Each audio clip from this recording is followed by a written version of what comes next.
Dans cette vidéo, je vais te montrer comment tu peux devenir un meilleur communicateur que 99% de la population. 99%. Si tu regardes la vidéo jusqu'à la fin et appliques toutes les astuces que je vais partager avec toi, tu pourras devenir un meilleur communicateur que presque tout le monde autour de toi. Tu pourras exprimer et articuler tes idées clairement et intelligemment. Tu te demandes probablement à quoi ça sert tout ce qu'il y a derrière moi. C'est le schéma qui va t'expliquer toute la communication, même s'il n'est pas très bien dessiné, je ne suis pas très bon en dessin. Alors, avec le schéma, je vais t'expliquer tous les prérequis de la communication afin d'avoir une communication effective. Ici, c'est un réservoir qui contient de l'eau. Là, on a la canalisation. Ici, on a le robinet à la sortie. Et là, on a l'eau pure qui doit rentrer dans un seau à la sortie. J'espère que c'est un concept assez simple pour que tout le monde comprenne.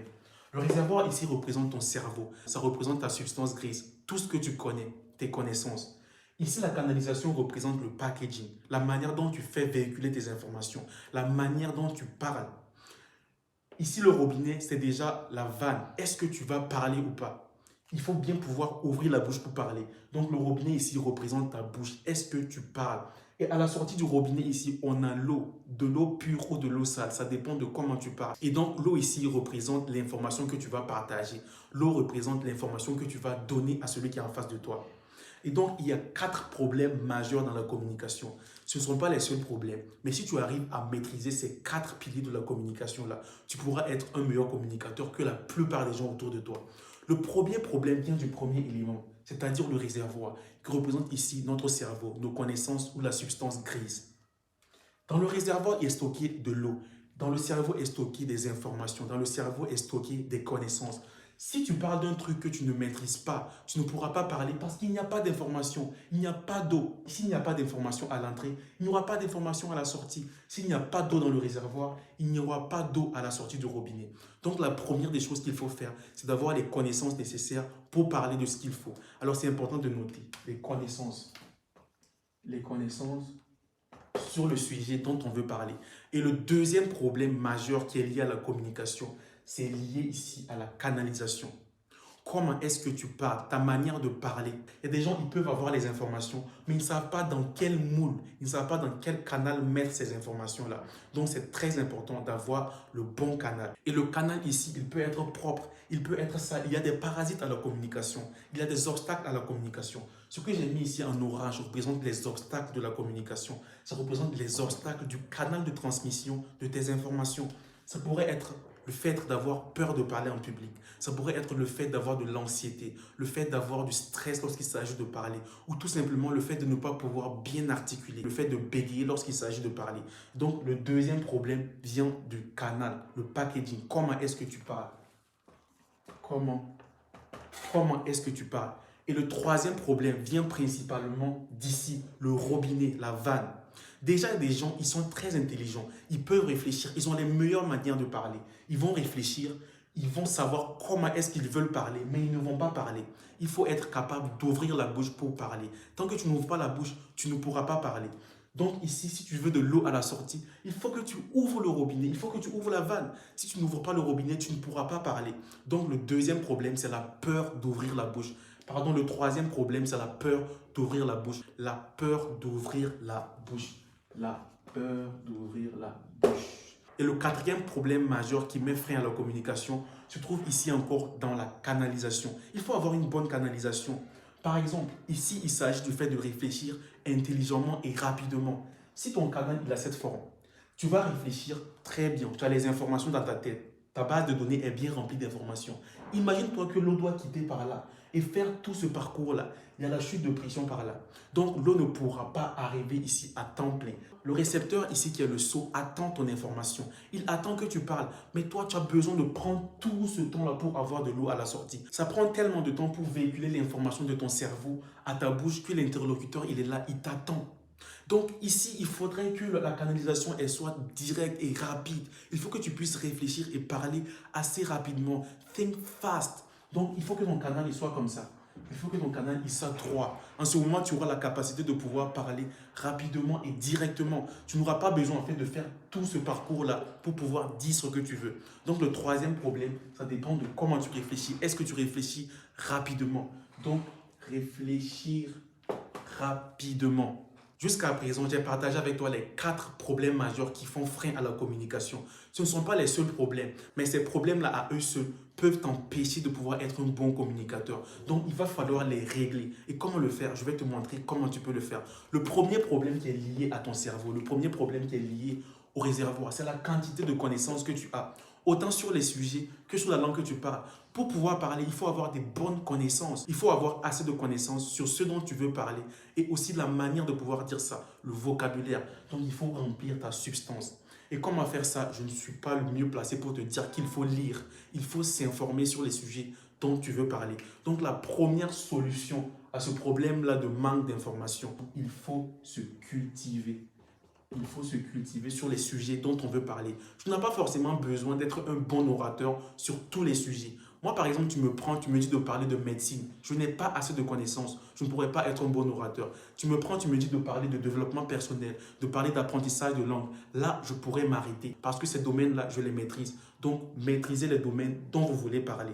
Très important. Et le deuxième problème qui est lié à la canalisation, c'est-à-dire la manière de parler.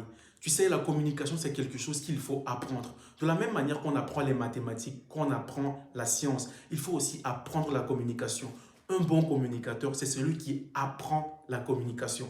Et donc, il va falloir laisser de côté tout le stress, laisser de côté toute l'anxiété et de pouvoir parler correctement. Et la raison pour laquelle les gens sont anxieux, la raison pour laquelle les gens ont peur de parler, la peur du jugement, c'est très souvent parce qu'ils n'ont pas la bonne approche lorsqu'il s'agit de parler. Lorsque tu parles, est-ce que tu attends la validation de celui qui est en face de toi ou est-ce que tu veux partager des informations qui ont du sens pour la personne? Lorsque tu veux parler, je prends un exemple tout simple. Lorsqu'un jeune homme il part aborder une fille, il part dans l'intention d'avoir une validation. Il part dans l'intention de pouvoir avoir une validation de la part de cette fille-là. Donc, il va aller avec le mauvais packaging. Il ne va pas aller pouvoir parler de ce qui est vraiment important. Il ne part pas pour chercher des connexions.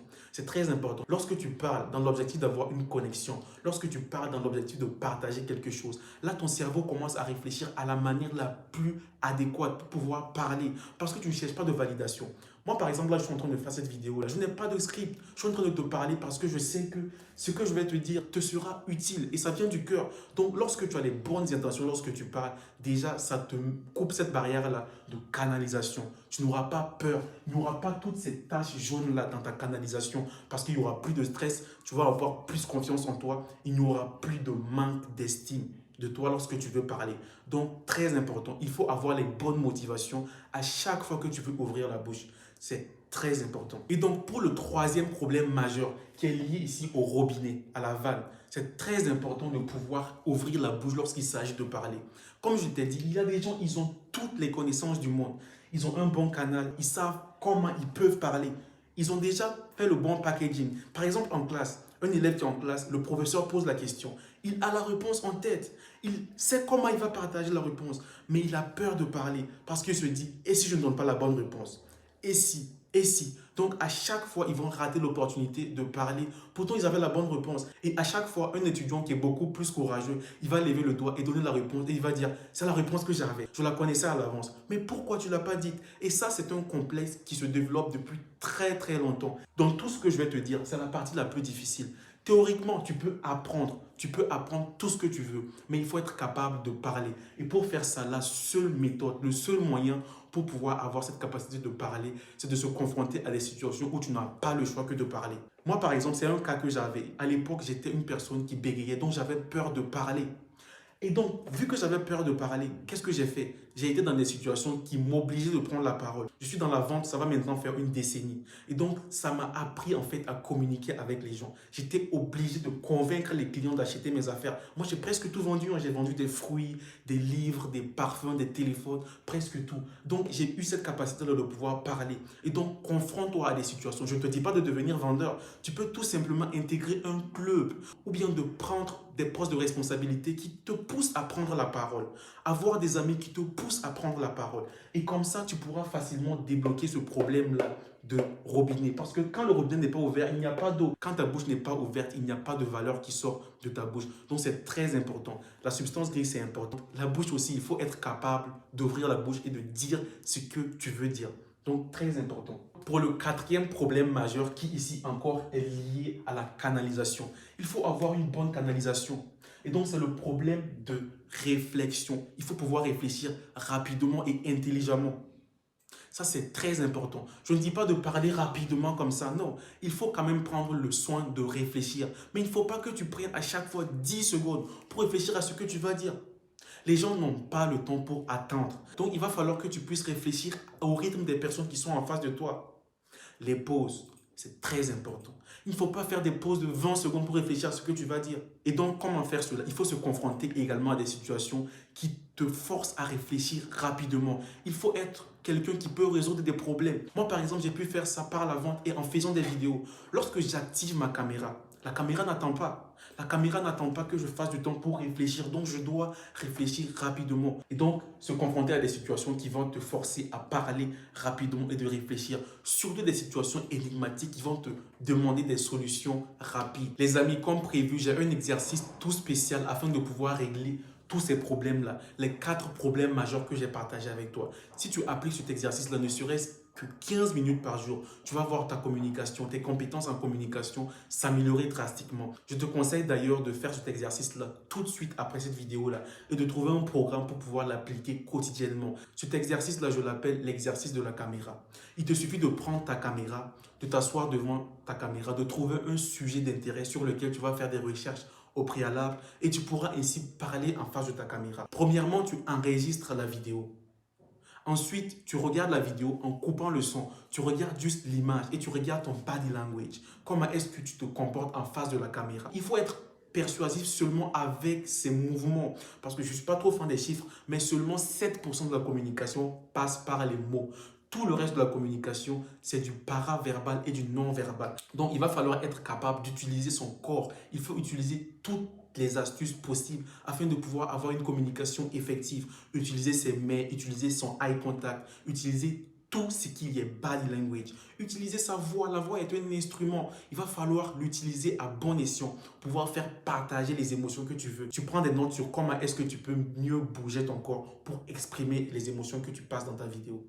Deuxièmement, tu coupes la vidéo et tu mets le son. Tu écoutes ta voix. Est-ce que ta voix, elle est flat? Est-ce que ta voix, elle est homogène?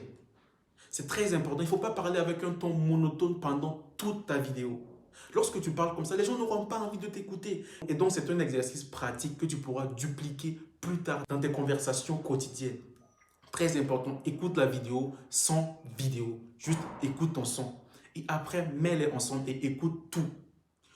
Après avoir pris tes notes, tu reprends la même vidéo et en essayant de mettre le corps et en essayant de mettre les émotions dans ta voix et tu verras comment tu vas t'améliorer. Et si tu appliques cette technique-là quotidiennement, tu vas pouvoir premièrement améliorer ton éloquence parce que tu seras obligé d'articuler lorsque tu es en train de parler. Deuxièmement, ça va te permettre de créer du vocabulaire puisque tu fais des recherches, donc tu auras du nouveau vocabulaire actif. Et ça aussi, c'est un concept très important. Il y a le vocabulaire actif, il y a le vocabulaire passif. Le fait de pouvoir parler en face de la caméra va conduire ces vocabulaires passifs-là vers un vocabulaire actif que tu pourras utiliser quotidiennement. Et troisièmement, cela va augmenter aussi ta confiance en soi.